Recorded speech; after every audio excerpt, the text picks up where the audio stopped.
Shalom warga kerajaan sorga, Kingdom Daily Devotion di hari yang indah ini diambil dari Rut 1 ayat 16, berjudul Rut. Rut ini adalah seorang pribadi yang mempunyai komitmen tanpa kondisi.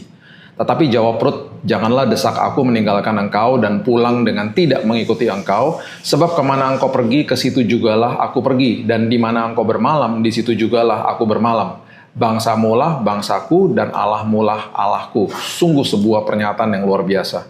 Rut ini adalah seorang wanita Moab yang kisahnya menceritakan sebuah komitmen, iman dan juga dedikasi. Setelah kematian suaminya, ia memilih untuk tetap bersama ibu mertuanya yaitu Naomi.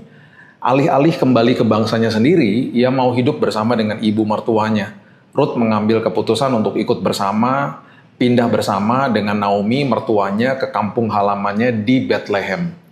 Keputusannya bukan sekedar kesetiaan pribadi saja, tapi itu adalah komitmen rohani kepada Allahnya Naomi, yaitu Allah Israel. Pilihan Rut untuk tetap bersama Naomi sangat radikal. Ia melangkah ke dalam masa depan yang tidak pasti. Keputusan Rut penuh dengan kasih. Dia tidak mau meninggalkan mertuanya yang juga kehilangan suaminya atau bapak mertua Rut sendiri yang juga meninggal.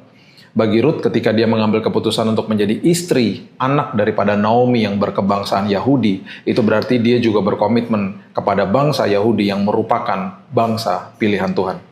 Ketika mereka tiba di Bethlehem, Rut segera mencari pekerjaan di ladang untuk memenuhi kebutuhan Naomi dan juga dirinya sendiri. Ia dengan rendah hati memungut sisa panen di belakang para pemanen. Tindakan yang diizinkan bagi orang miskin pada saat itu. Jadi memungut sisa panen di belakang para pemanen. Itu ditulis di Imamat 19 ayat 9-10. Di tanah seorang yang sangat kaya bernama Boas. Ketekunan dan kesederhanaannya ini menarik perhatian Boas. Boas akhirnya jatuh hati dan akhirnya ia menikahi Rut. Allah mengubah kesedihannya menjadi sukacita, kemandulannya menjadi kesuburan, dan kerendahan hatinya menjadi kehormatan. Dari pernikahan Rut dan Boas, lahirlah Obed.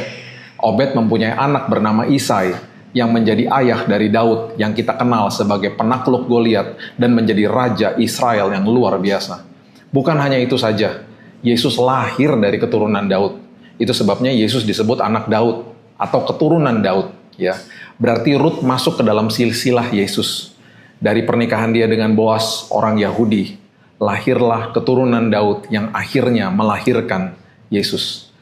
Bayangkan di dalam silsilah Yesus ada orang yang bukan orang Yahudi, tetapi Rut itu adalah seorang dari Moab. Rut mengajarkan kita bahwa ketaatan dan kebaikan hati dapat menghasilkan hasil yang luar biasa.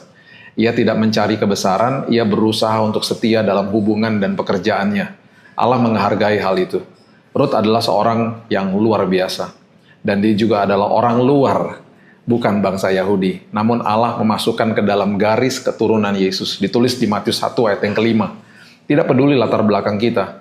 Ketika kita berpaling kepada Tuhan dengan iman, Ia menyambut kita dan Dia sanggup memulihkan hidup.